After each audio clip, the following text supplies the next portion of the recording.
श्रद्धा में स्पर्श का मन करता है। श्रद्धा अतिरेक हो, श्रद्धा का चरम हो, तो श्रद्धा के चरम में छूने का मन करता है। संत के चरण छूने का मन करेगा, गुरु के चरण छूने का मन करेगा।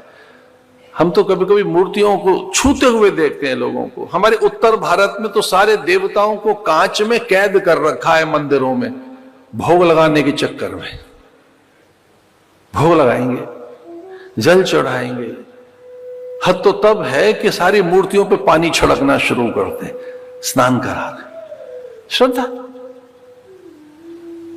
अब पुजारी क्या करे, कांच में बंद कर दिए भगवान, बाहर से कर लो।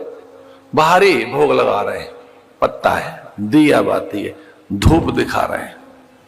श्रद्धा है। श्रद्धा में मन करता है। काम में भी, काम तो स्पर्श के बिना सिद्ध ही नहीं होता। क्रोध में भी हाथ उठता है, लोभ में भी बार बार वस्तुओं गिन रहे हैं। एक बार गिन लिए, फिर दोबारा क्यों गिन रहे हो, एक बार और गिन लेते। आपने गिन के रख दिए थे, फिर गिन क्यों रहे। लोभ, मोह, वात्सल्य में भी किसी एक अपोल छूने का मन करता है, और मैत्री में भी अंक में भरने का मन करता है मित्र को।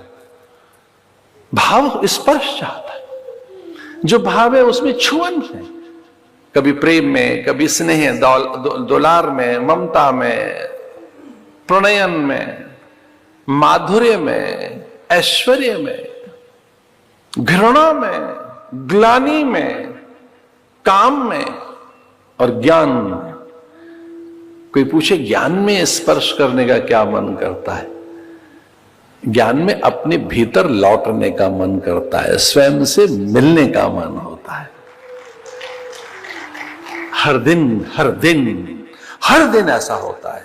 जब आप थक जाते हैं संसार की वस्तुओं से, इन पदार्थों से, इन दृश्यों से, तब आप नींद में जाना चाहते हैं। नींद से आप सुषुप्ति में जाना चाहते हैं, सुषुप्ति से आप तुरैया में जाना चाहते हैं। हर दिन खुद से मिलने का मन करता है आपका।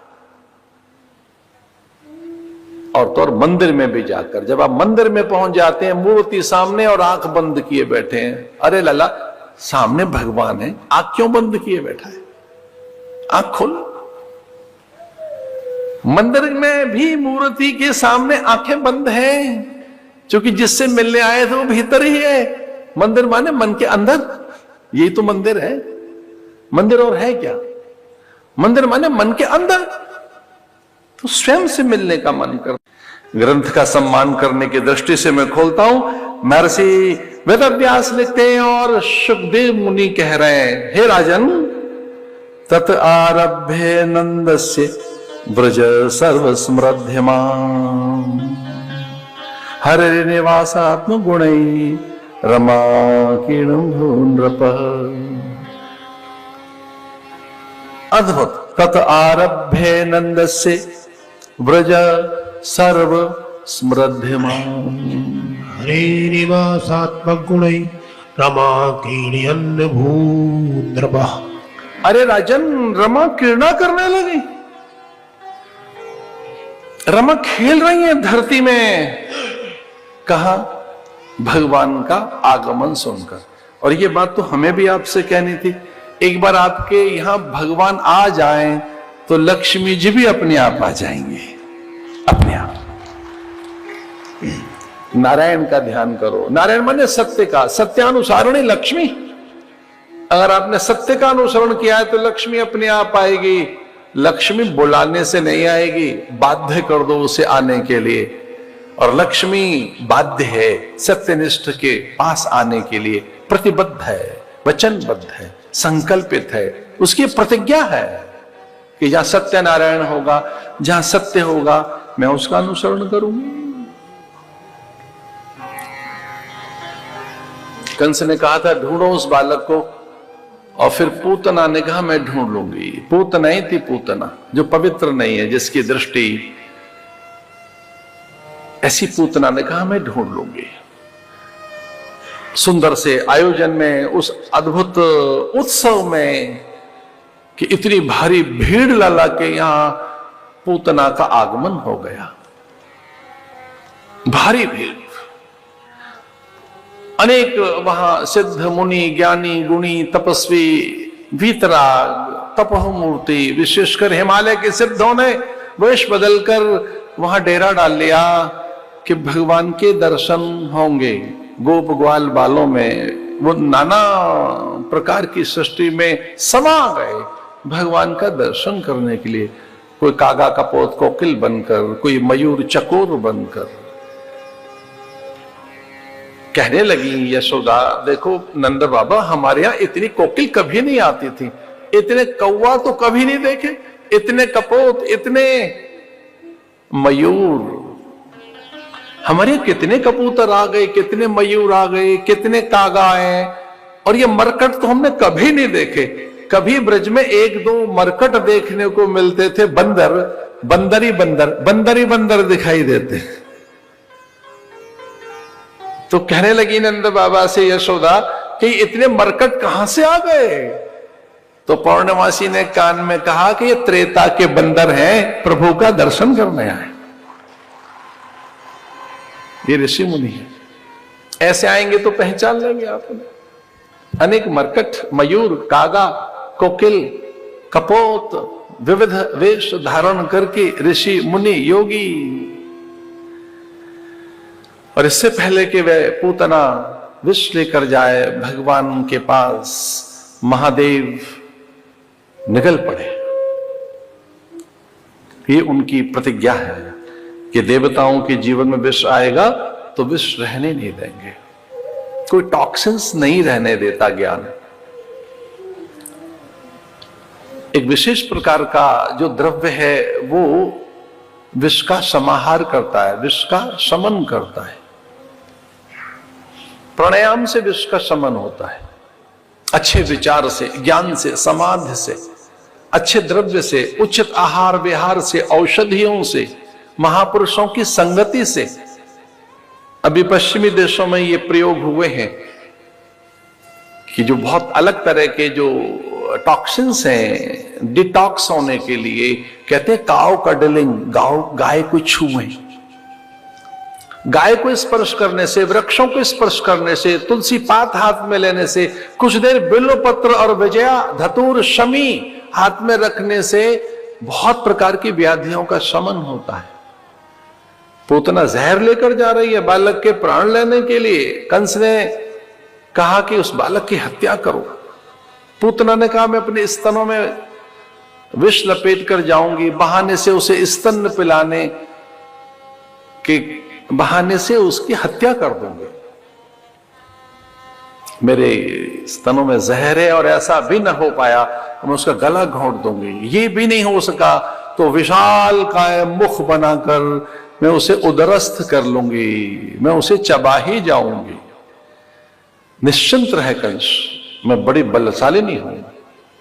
पूतना ब्रज की ओर बढ़ रही है और इससे पहले कि पूतना पहुंचे महादेव वहां पहुंच गए। देवादिदेव महादेव निष्प्रपंचाय शांताय निरालंबाय तेजसे, जो प्रपंच का शमन करते हैं, जो सब प्रकार के अज्ञान का हरण करते हैं, ऐसे महादेव वहां पहुंचे।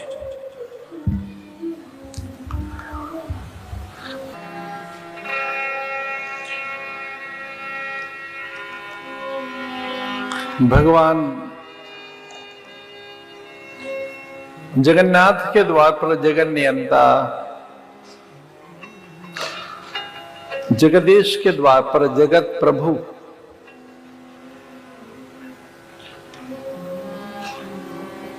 भगवान योगेश्वर के द्वार पर योगेश्वर,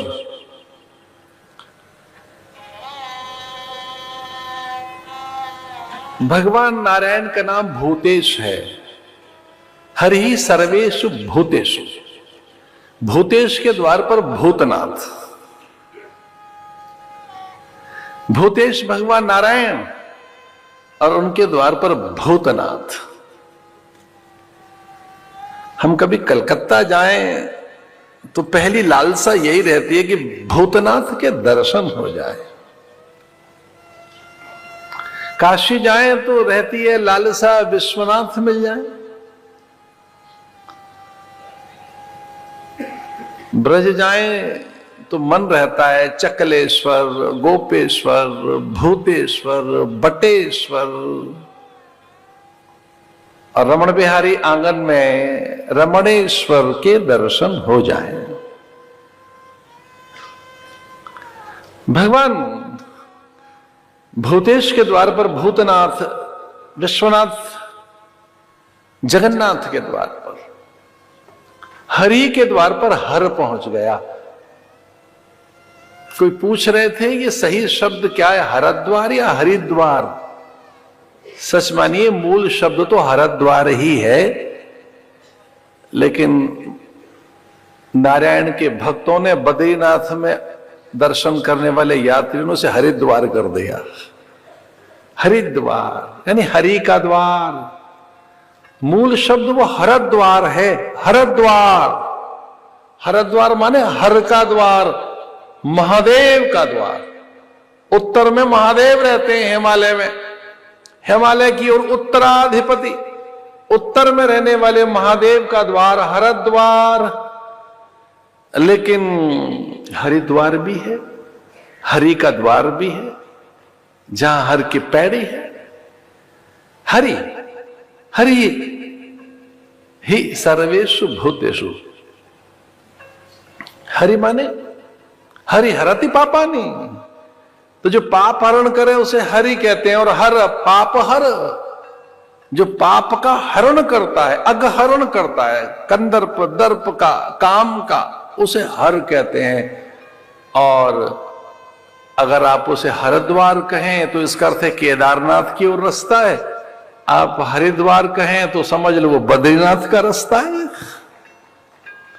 हरिद्वार, हरिद्वार, देवद्वार, ज्ञानद्वार, मोक्षद्वार। हरि के द्वार पर हर का आगमन, हरिहर, योगेश्वर के द्वार पर योगेश्वर। और इस प्रकार से परस्पर एक दूसरे के नेत्रों में आदान प्रदान हो गया।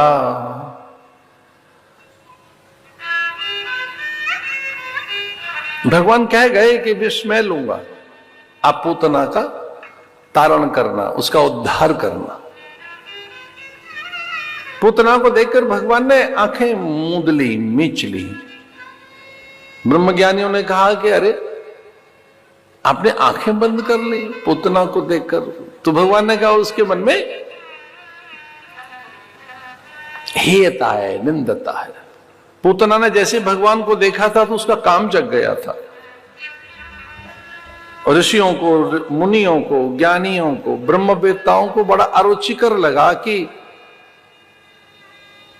इतना छोटा सा बालक जिसकी अभी छठी हुई नहीं है, जिसका नामकरण नहीं हुआ, और देखो उसे देखकर ये कामासक्त हो गई, विषयासक्त हो गई। तो क्या भगवान ने इसलिए आंखें बंद कर ली कि कामासक्त प्राणी को भगवान देखना नहीं चाहते? तो पूछा भगवान से कि आपने इसलिए आंखें बंद कर ली कि कामासक्त है? भगवान ने कहा ना, इसलिए आंखें बंद नहीं की हैं। आंखें इसलिए बंद की हैं कि ये तो कामासक्त है, मैं इसे मुक्तासक्त कर दूं, इसे मुक्ति दे दूं। ये तो काम लेकर आई है, मैं इसे मुक्ति प्रदान करूंगा। भगवान महादेव का ध्यान किए बैठे जैसे मानो, उसके मुक्ति तारण का विविध उत्प्रेक्षाएं हैं।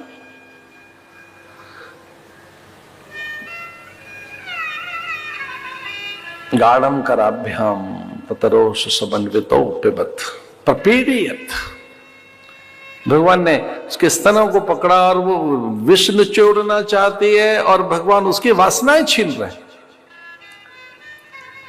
भगवान ने जन्मांतर की कामनाएं, वासनाएं, स्पृहाओं का हरण कर लिया। पूतना के प्राण जैसे भगवान ने ले लिए। पूतना निर्गंधा, सुगंधा, दिव्या, मंगला, शोभा बन गई। मृतक में से तो विचित्र गंध निकलती है। मृतक शरीर हो तो एक अशुचि, हेय, अपवित्र, अशुद्ध एक गंध रहती है मृतक की देह में से। उसके शुद्धि पर विचार करते हुए पातक काल बताया गया। ग्रह शुद्धि होती है यज्ञ होम के द्वारा, पवित्र नदियों का जल छिड़क कर, विशेष मंत्रों का आह्वान अथवा पारायण कर, आप गीता का पाठ करें अथवा गरुड़ पुराण बैठाएं, घर के शुद्धि के लिए विविध आध्यात्मिक अनुष्ठान, लेकिन पूतना तो निर्गंधा हो गई, सुगंधा हो गई। पूतना की देह से दिव्य गंध निकलने लगी। तो सबने पूछा ये अलौकिकता क्या हुई? तो ब्रह्मज्ञानियों ने कहा कि जो काम यमराज का है, यमदूतों का है, वो भगवान को करना पड़ा। और जब भगवान ही उसके प्राण ले रहे हैं तो उसके प्राण नहीं, उसे मुक्ति दी है। और आपकी जानकारी के लिए बता रहा था, भगवान संहार करता नहीं है। आप ध्यान रखेंगे इस बात को, याद रहेगा आपको। शिव संहार करता है, दुर्गा संहार करती है, नारायण उद्धार करता है। उद्धार में समय दिया जाता है, उद्धार में क्रम है, क्रमिक घटना है। उद्धार की अवसर मिलता है, पाप प्रायश्चित का, उत्थान का, साधन का अवसर मिलता है आपको उद्धार में। शिव संहार करते हैं। जब अति होती है, पाप की अति, तब शिव संहार करता है। उनके तृतीय नेत्र में कंपन होता है, प्रलय के बीज बो देते हैं शिव। फिर धरा, अंबर, अग्नि, जलवायु रह नहीं जाता, एक वाष्प का कण बन जाता है। जब उनके तृतीय नेत्र में कंपन होता है, एक किंचित रोष के कारण, एक ऐसे कुपित होकर जब उनकी भवें टेढ़ी हो जाए, तो अनेकों ब्रह्मांड वाष्प का एक कण बनकर रह जाते हैं। एक नन्हा सा, एक ओस का कण भर पूरी सृष्टि का संहार कर देते हैं। लेकिन भगवान तो उद्धार कर रहे हैं। पूतना को ऐसे धरती पर गिरे हुए देखकर सब भयभीत हुए। और ये पहली घटना हुई ब्रज में कि कोई अचानक आई थी स्त्री, और वो वेश बदलकर विविध प्रकार के प्रपंच करते हुए, किसी को कहती मैं कंस के अनुचरी हूं, किसी को कहती मैं वहां के संभ्रांत श्रीमंत की पुत्री हूं। ऐसे अनेक परिचय उसने दिए और वो विष लेकर आई। और अब सबको पता लग गया था कि वो निशाचरी थी, लेकिन उसके मृतक शरीर में मांगल्य दिखा सबको, भय नहीं लगा, किसी को भय का बोध नहीं हुआ। मांगल्यता है, सुचिता है, सर्वत्र लगा, एक दिव्य संस्कार हो गया। इसका अर्थ है भगवान ने उसे स्पर्श किया। और जो पदार्थ ईश्वर के द्वारा स्पर्शित हो जाता है, वो पदार्थ